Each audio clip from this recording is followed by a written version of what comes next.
Olá, meu nome é Maria Isadora e este vídeo faz parte da avaliação para a disciplina de Fundamentos da Biotecnologia. O tema aqui contemplado será a biofortificação e uma visão sobre a transgenia aplicada à biotecnologia verde. De maneira geral, a biotecnologia consiste na obtenção de produtos e processos industriais oriundos de ações direta ou indireta de componentes biológicos ou parte deles. A biotecnologia abarca conhecimentos da área da microbiologia, bioquímica, genética, engenharia química, bioinformática e os profissionais também atuam na interface dessas áreas.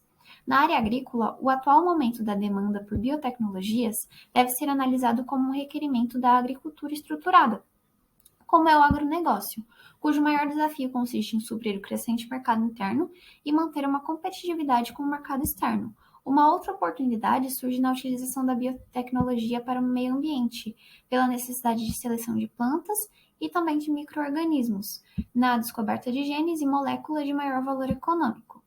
O solo é fonte de diversidade microbiana e, por isso, cada vez aumentam mais as pesquisas para a descoberta de novas técnicas para a classificação de biota do solo, que é onde entra a metagenômica.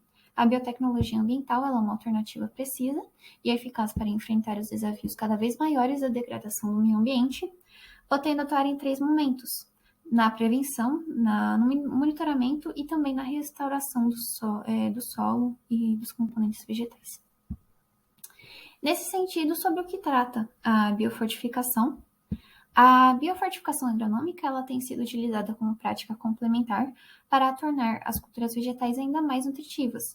A técnica de biofortificação consiste no enriquecimento nutricional dos alimentos no campo durante o processo produtivo.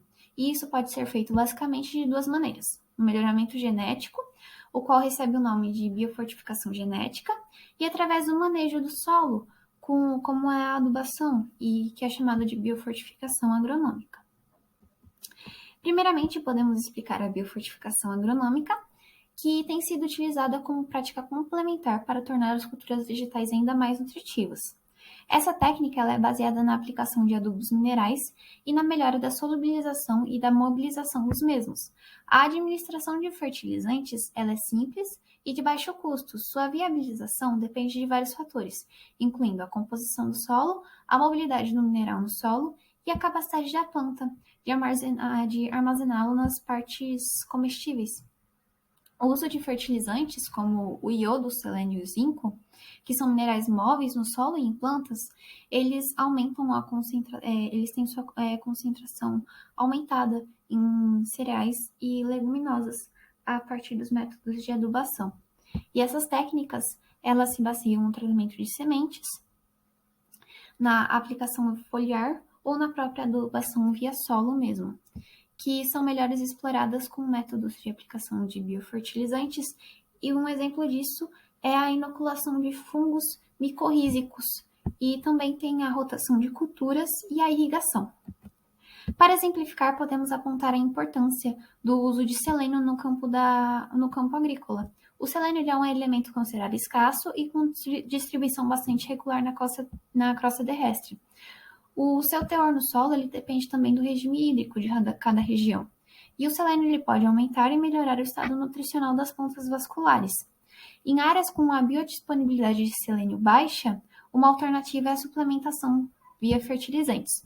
Como podemos ver na tabela, no Brasil há uma variação do teor total de selênio, porém todos os valores encontrados estão numa faixa crítica e indicam como sendo deficiente. Após a adoção dos programas de implementação de selênio, como ocorreu na Finlândia, houve uma redução nos índices de mortalidade, principalmente em relação a doenças do coração, câncer e também na incidência de deficiência de vitamina D, e como ele atua importante no metabolismo da tireoide, ele diminuiu também as taxas de hipertireoidismo. Outros exemplos estão no enriquecimento de sementes com zinco, e os casos aqui expostos, eles envolvem a biofortificação de tomates e também no trigo, que pode trazer o controle de estresse, aumentando a nutrição humana e também o aumento da produção. A biofortificação genética ela tem se mostrado como um caminho promissor também para melhorar os teores de nutrientes e vitaminas dos alimentos de origem vegetal. Essa prática, ela prioriza o desenvolvimento de cultivares que combinem níveis elevados de micronutrientes e de vitaminas essenciais também, sem alterar o desempenho agronômico. Essas práticas, elas se fundamentam na constituição dos genes de um organismo vivo por eliminação, por modificação e edição das cópias dos genes, muitas vezes de outros organismos. A aplicação, ela envolve técnicas mais caras e mais minuciosas por meio de técnicas de biologia molecular. Dessa forma, cabe aqui relembrar as diferenças entre os polêmicos OGM e os transgênicos, que os dois envolvem edição e seleção genética, porém a transgenia envolve inserção do genoma entre espécies diferentes, enquanto os OGM tratam apenas a inserção do genoma dentro de uma espécie conhecida, dentro de uma própria espécie. Os transgênicos são um caso específico de OGM, da onde vem aquela famosa frase: todo transgênico é um OGM, mas nem todo OGM é um transgênico. A biofortificação genética, ela pode ocorrer por dois métodos: a biofortificação pelo melhoramento genético convencional, que é aquela que ocorre por meio do cruzamento de plantas com melhor desempenho e a seleção daquelas características favoráveis ao longo de muitas gerações. No entanto, o melhoramento convencional ele é limitado a genes que são provenientes de plantas sexualmente compatíveis e requer longos programas para introduzir características em variedades de plantas locais. A modificação genética, que é a engenharia genética, ela fundamenta-se na manipulação e na constituição dos genes, pelos métodos que eu falei, de eliminação, modificação ou adição de cópias. E a engenharia genética, ela permite que as plantas de melhor desempenho sejam selecionadas em uma única geração. Assim, novos genes são introduzidos diretamente nos cultivares locais, permitindo que as características elas sejam direcionadas.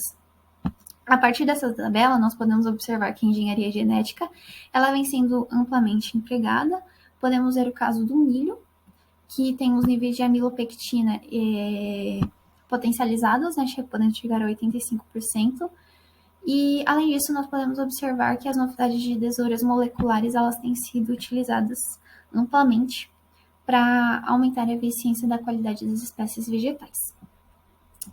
Destacamos aqui, portanto, a importância da utilização de biofortificação de alimentos na seleção de cultivares mais produtivos e de maior qualidade. Métodos como estes são capazes de combater doenças ligadas à desnutrição, à escassez desses nutrientes no hábito alimentar diário, e é evidente a necessidade de uma regulamentação específica para alimentos biofortificados e para o enriquecimento de alimentos a partir de meios agronômicos, a fim de controlar não só os nutrientes e seus impactos na saúde, mas também a maneira como tal procedimento é realizado, exigindo que se tenha um cuidado com a biodiversidade, a agrobiodiversidade e também o meio ambiente, no geral. Agradeço pela atenção.